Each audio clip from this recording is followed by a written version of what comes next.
Hey, howdy.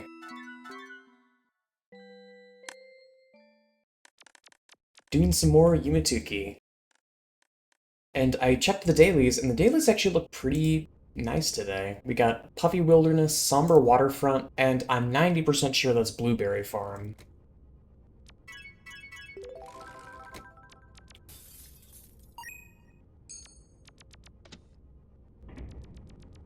Hmm. Let's do... Let's... Puffy Wilderness. Yeah, that's relatively...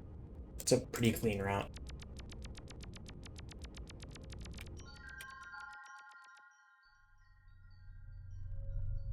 I have to get used to this slightly different setup.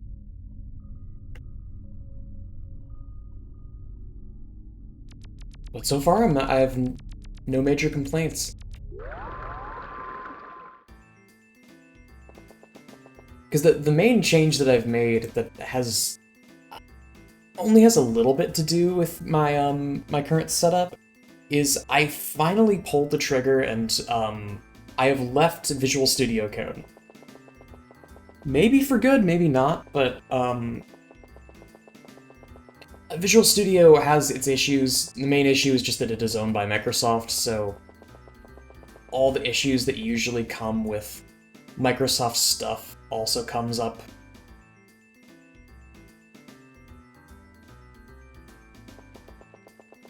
Oh, where? Okay, where did I even go? There's a little vending machine. Oh, okay, yeah, I am going the right way. I should get something from the vending machine while I'm here, at least. The Visual Studio Code is owned by Microsoft, meaning there's a whole bunch of junk in there that's just not really necessary. Lots of, like, AI shit. Lots of, It's like, they want so desperately for, like, full integration of GitHub Copilot, which is legally distinct from Microsoft Copilot, and was made before... I'm 90% sure it was made before GitHub was acquired by Microsoft. Oops. There's just two different things that are both called Copilot and are both AI-related, like agents and stuff. That's the world that we live in, I suppose. Somber Waterfront. There were two routes for this, and I think I'm gonna go Butcher Hollow because it's a set of routes that I haven't really seen much of. Because there is also the passage through Planter Passage and Flowerpot Outlands, which I've used a couple of times. Haven't used them recently, but I haven't used this route recently either. So I feel like it's fine. But yeah, I swapped over to a IDE called Genie, which is like generally quite good, and it dodges a lot of the issues that were coming from running Visual Studio on Linux. There were some weird issues that were popping up with, I think it was trying to run it in, like, a virtual environment, and it was causing issues with, like, some of the packages that I needed.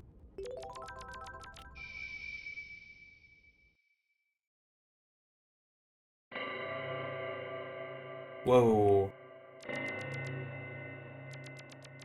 I always forget this is here. This does not feel like an area that would connect to the Nexus. Or that would connect to Uro's Dream Apartments.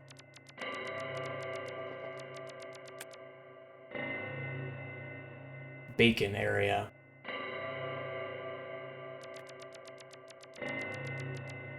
How loud is that on OBS? Hang on. Okay, it's not terrible.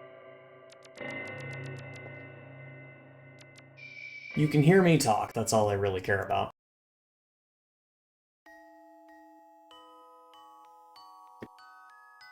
Glacial Geyser Grounds. Oh, this is, connects up to Fish Person Shoals. Okay, I have been around here. And then next stop is Cruel Bloody Hallways. That's that route off to the right. And I don't have to bother with the submerged area. I don't have to bother with Fish Person Shoal, and it's like it has like 3 different submaps. I just go this way.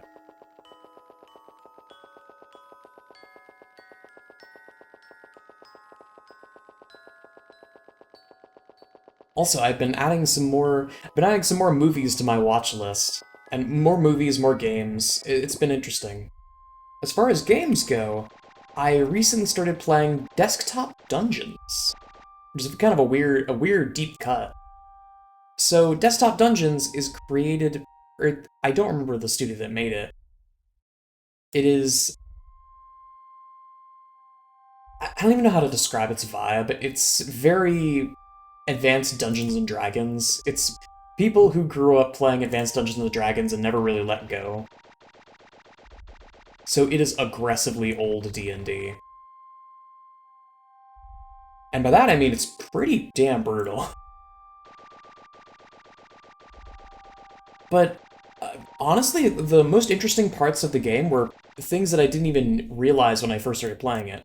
Namely, what it inspired and also its soundtrack. As for what it ended up inspiring, I don't have an actual source on this, but just based on everything I've played of it so far, it is eerily similar to Crypt of the Necrodancer. And it makes me wonder if Necrodancer, like, was inspired by that game.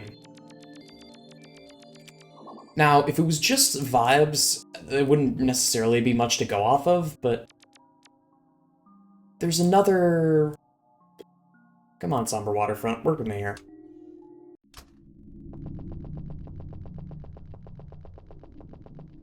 Like, if it was just vibes and, like, general game feel, I wouldn't really say that it ended up inspiring Necrodancer, but the main thing is that it has a soundtrack by Danny Baranowski, and it also came out before Necrodancer. So I'm genuinely convinced that that's the reason why Danny B started working with Brace Yourself Games in the first place. Because the other thing worth noting is that it is a soundtrack by Danny Baranowski. It is also a soundtrack by another guy, which I was not expecting. It is a collaboration between Danny Baranowski and Grant Kirkhope of Rareware fame. Which is a hell of a pull, especially for an indie studio. He must have been friends with one of the devs. Okay, and then Blueberry Farm is also Uro's Dream Apartments. But that was such a shock, because I used to listen to Necrodancer's soundtrack. Oh god, my voice. I used to listen to Necrodancer's soundtrack so much back in the day. And I still do pretty often. So it was such a shock to me that I just completely glossed over the fact that he did Desktop Dungeons. It is just also there. And I completely missed it up to this point. It's just uploaded to YouTube. And I didn't even notice.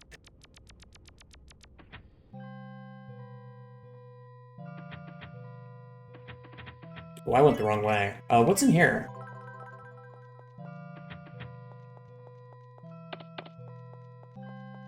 This is presumably a connection to something.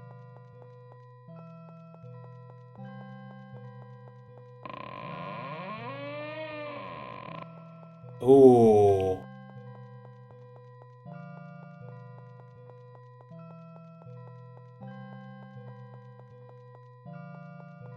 Hate this. Oh! Oh, Crossing Forest. No kidding.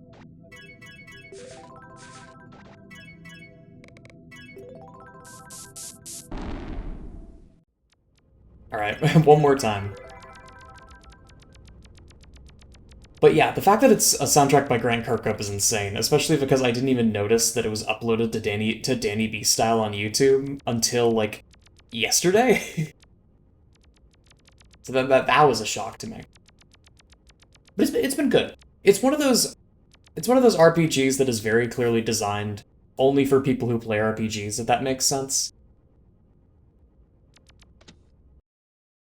So it's kind of rough to actually play, because if you don't do exactly what the game expects you to do, you're going to get your ass beat.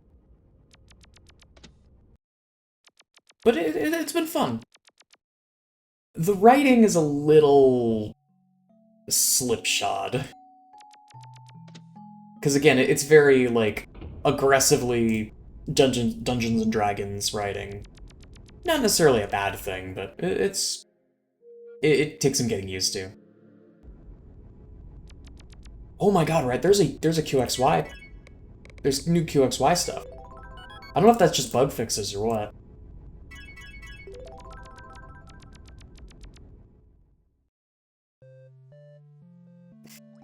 This place is cute. Respite requires the fairy effect. How would I... Do I have to go in from behind? How would I even get in there? Worth looking into, I guess. Let's see.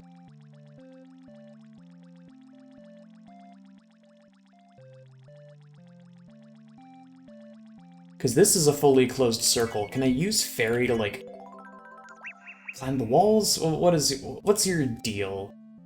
What's your game, Vitruvian man? Oh, do I have to enter it? Wait.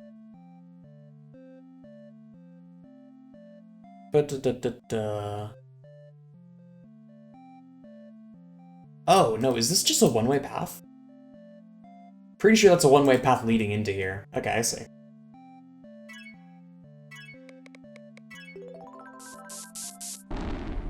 The other thing that has been added to my watched list is oh shit, yeah. I'm not gonna be able to see free expeditions because Somber Waterfront didn't work.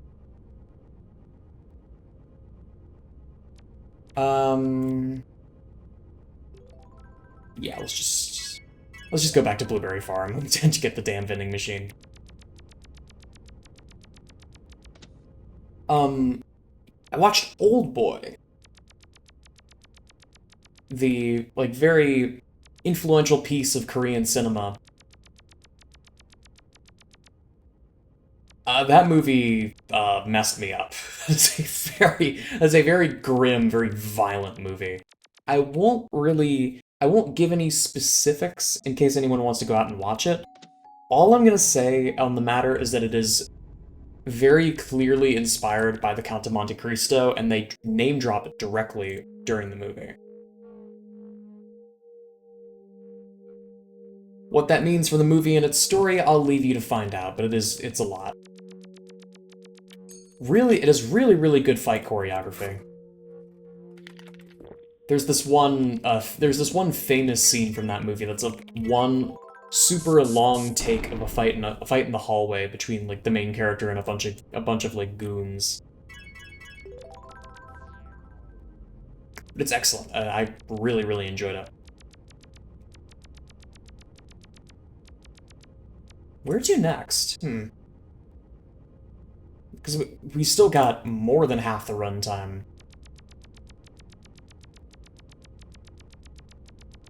I'll tell you what, let's go in a random direction and see what happens.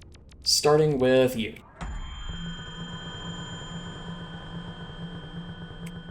And just full stream of consciousness, whatever comes to mind. Right off the bat, I'm kind of thinking of Primary Estate. Because I remember hearing something about the canvas, and I kind of want to check it. I've wanted to check it out for a while. Prehistoric Passage is okay. Yeah, Bleeding Mushroom Garden, I remember this path. It's been a while since I've come here, though. These areas are really cool. But this is also, giant Yumetuki maze. Oh, interesting. There's a passage from Reapseed Fields. No kidding. There's also a new... I have not seen Diffusional Rooms yet. Let's actually check that out while we're here. I assume that's this way.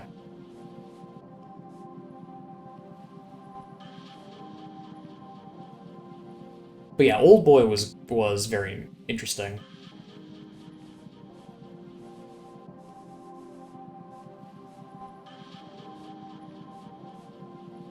I'm still continuing my trek to watch and read more things, because I need to watch and read more things.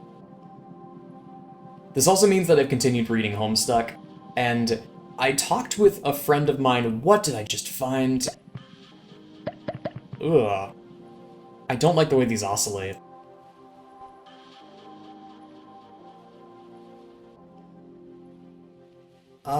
Where the hell...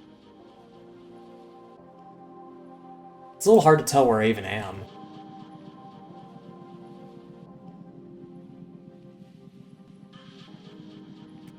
I'm pretty sure whatever I was going for, I missed it. This is no longer diffusional rooms. But yeah, I've continued reading Homestuck. I am now in Act 4, and I have been made aware by a friend that apparently, although it is technically Act 4, I am less than a quarter of the way through, which is scary. There's apparently a character I have not met yet who has the most dialogue in the entire series.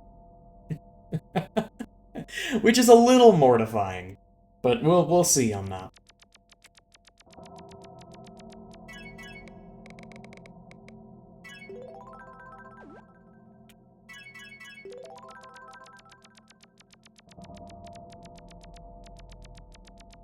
But so far it's good, and I know it won't stay good forever, but I have been told that apparently there is a... I think it's the section right before Act 6.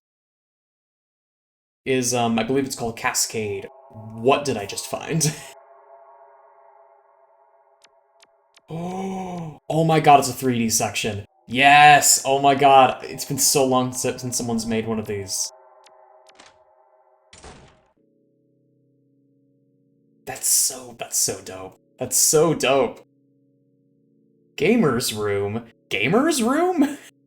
What do you mean, gamer's room? I mean, I gotta check that out, whatever that is.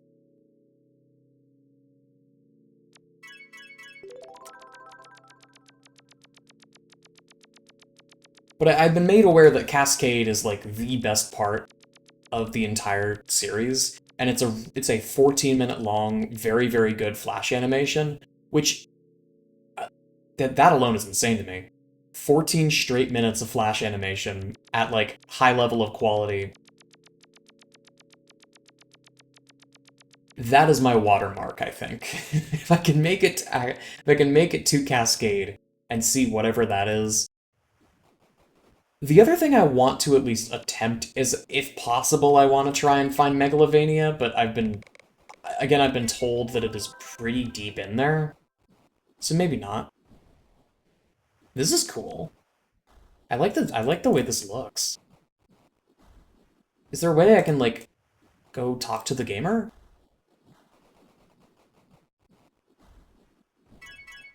Yeah, okay. So I guess I can't, but I can use Railroad Crossing. Let me see if I can catch him when it fades back to white.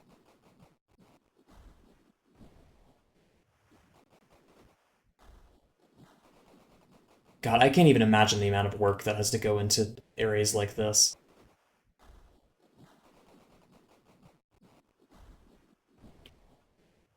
Oh, damn it! Hang on. I was facing the wrong way and I just walked out the door. But I've been told the general schematic for how long Homestuck goes on for, and it scares me, and reasonably so. Oh, you son of a gun! Hang on, I need to start that earlier so it actually pauses on the white frame. This is another thing for the scrapbook, I suppose. Which one of these days I'm gonna have to just publish a big list of all the screenshots that I've taken, like annotated and everything. I feel like that could be fun. Yes, there we go. Perfect picture. A perfect addition to my scrapbook. And then, oops. Yeah, it was Surreal Ruins, and then Gamer's Room. I tell you what, let's circle back and, like, do that entire route again. It'll probably be faster than trying to navigate back out from Bleeding Mushroom Garden.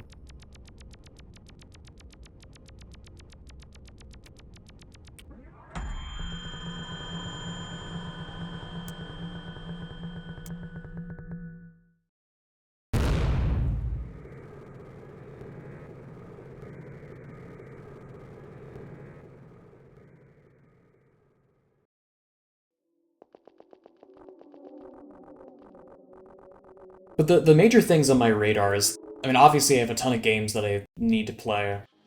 I also need to start, I've been meaning to start reading the Wheel of Time series, because I have a friend who's got super into it. And I've been telling her for ages that I'm gonna start. So I need to actually start. Apparently there's an Amazon Prime show as well that is... The way that she described it is that after reading the books, she can't bring herself to watch the show, which leads me to believe that the show is not very good. But apparently it makes for like decent white space, and it'll be something to like put on in the background.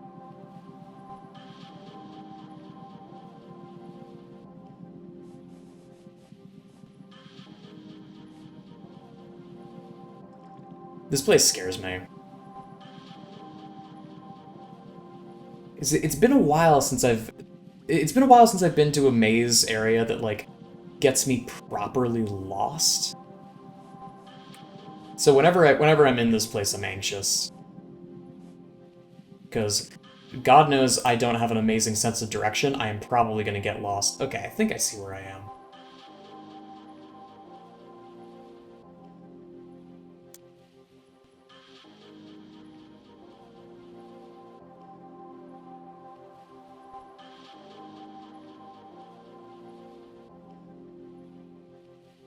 I definitely should have kept a bat point here.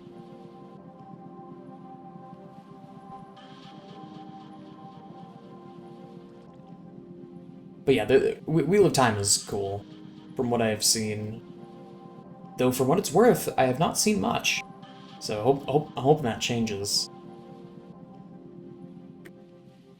Damn it. No, there's not a single blind spot in this wall whatsoever. I kind of just have to... I play by the game's rules for a while. Oh! Big man!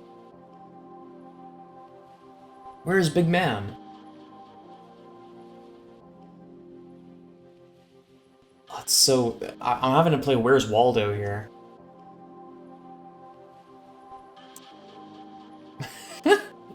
That's not what I was looking for, but that's awesome.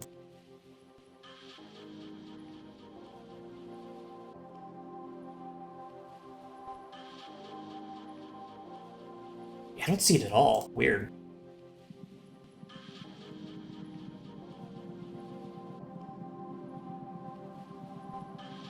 If I just follow the strategy of hug the wall, I will eventually find something, right? Because I think if I was following this wall, and the wall eventually tapered off, I should just be able to go back in the other direction and find what I was looking at before.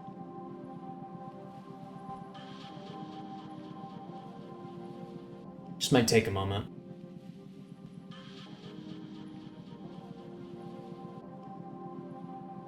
Okay, yeah, this is not what I was looking at before, but I'll go here anyway.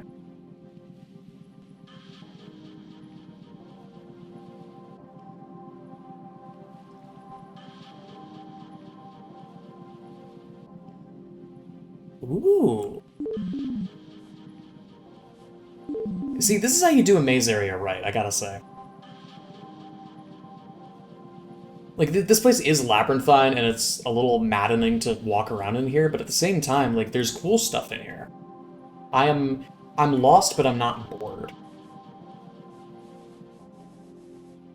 And that's a very important distinction when it comes to designing mazes. You can make a...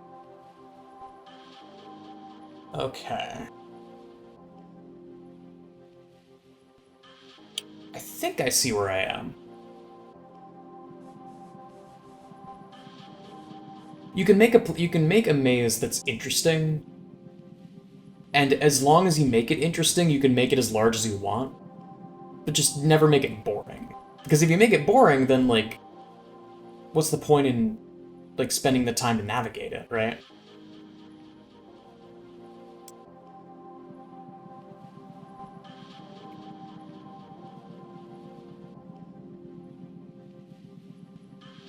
Because that's something that I wish some of the mazes, like Omori's Labyrinth is the easy example, but like areas like that and like the hospital location, where it's kind of just a whole lot of the same 2 or 3 rooms over and over again, that's not really... I wouldn't call that very compelling maze design.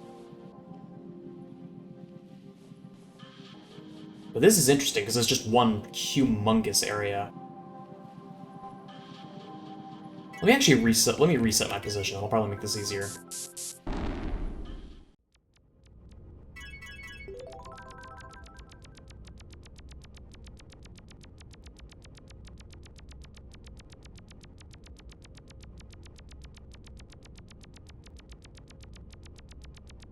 Where's the door? There you are.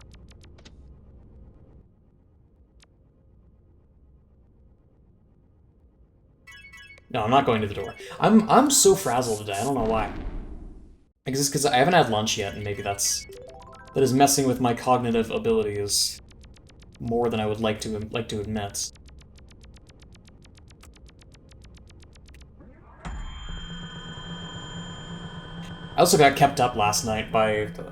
There are some nights where I will have something caffeinated to drink, because, I mean, I'm a sweet tea fiend, I know this about myself.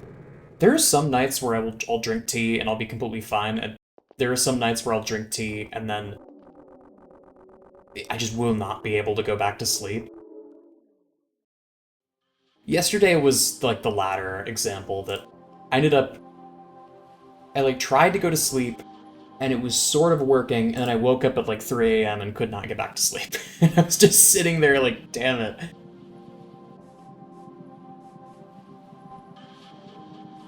Because usually, when I get woken up in the middle of the night by my own damn body, that means I'm about to throw up. So that my initial thought was, oh god, I might be about to throw up. And then an hour went by, and I was like, yeah, no, that's not... It's not actually what's happening, it's something a little bit more annoying.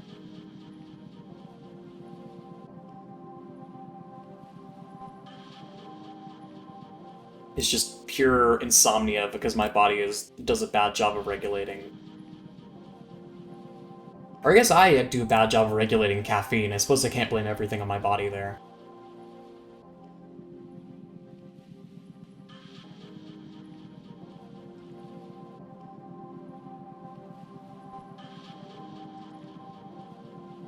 These little mushroom goobers are very fun. Look at them go.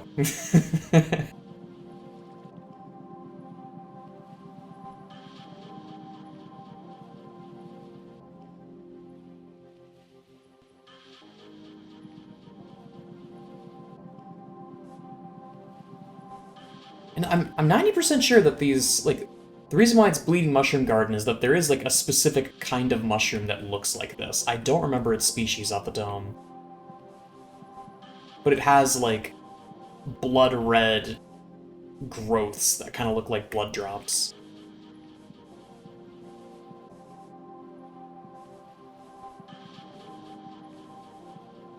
Which is cool. I always love when games use nature as like a visually striking element.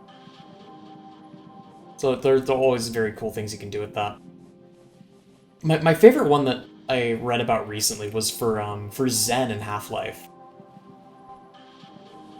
A lot of the textures for the alien world, they just used pictures of bugs. They used, like, iridescent flies' wings and stuff like that to really get that... Like, they used natural pictures to generate this, like, uncanny, unnatural imagery, which is really cool.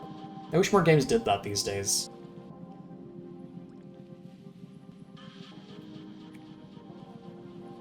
There's a certain magic to old games, and, like,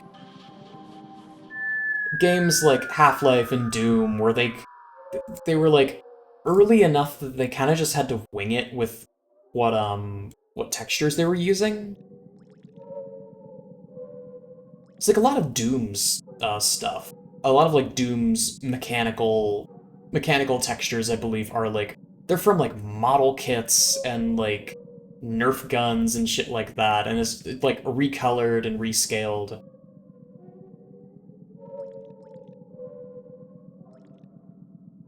I should not have gone off in a direction. This is a very easy area to get lost in, and there's also chasers in here.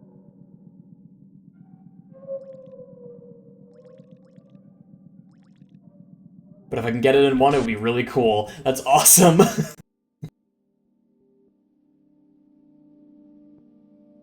Okay.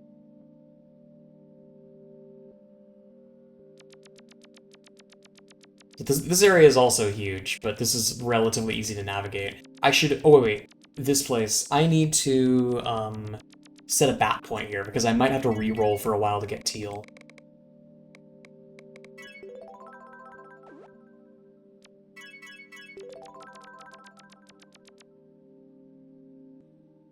End goal is that doorway with the teal sign on it. There we are. And then up from there... Oh, come on. Annoying place to put this long fence.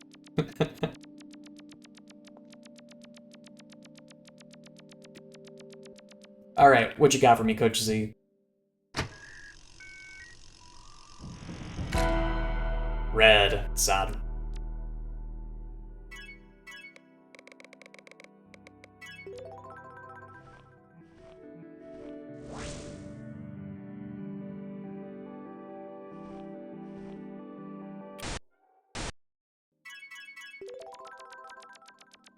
But yeah, before I leave, there's one thing I want to show about Canvas. If I can manage to hit the 1 in 3 chance to see teal, we'll see. I've heard something about this map and how it got an update at some point that I never ended up seeing. But while I'm here, like, I may as well try, right? Hey, we got teal. Okay, well, second try ain't bad. This area is so cool, man. I really, really like the visuals. And I like how there's three different, like, background musics depending on what color it is, too. Or I guess 4.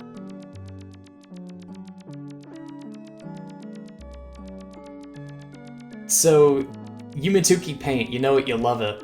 I seem to remember hearing, yeah. So, there was a little note there.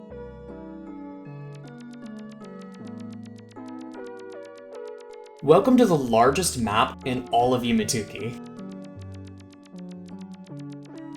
Because, fun facts, this is now extended to, I think, the absolute maximum map size.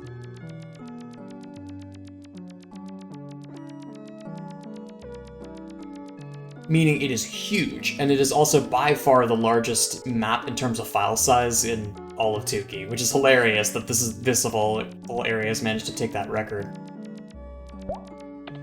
There's also...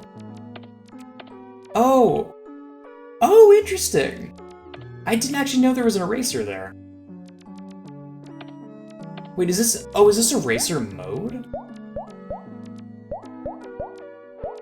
Hang on.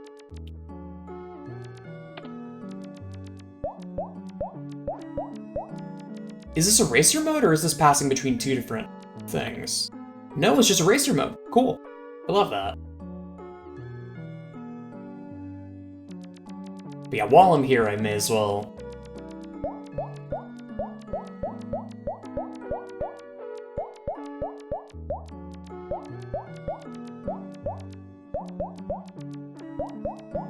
May as well vandalize it a little bit.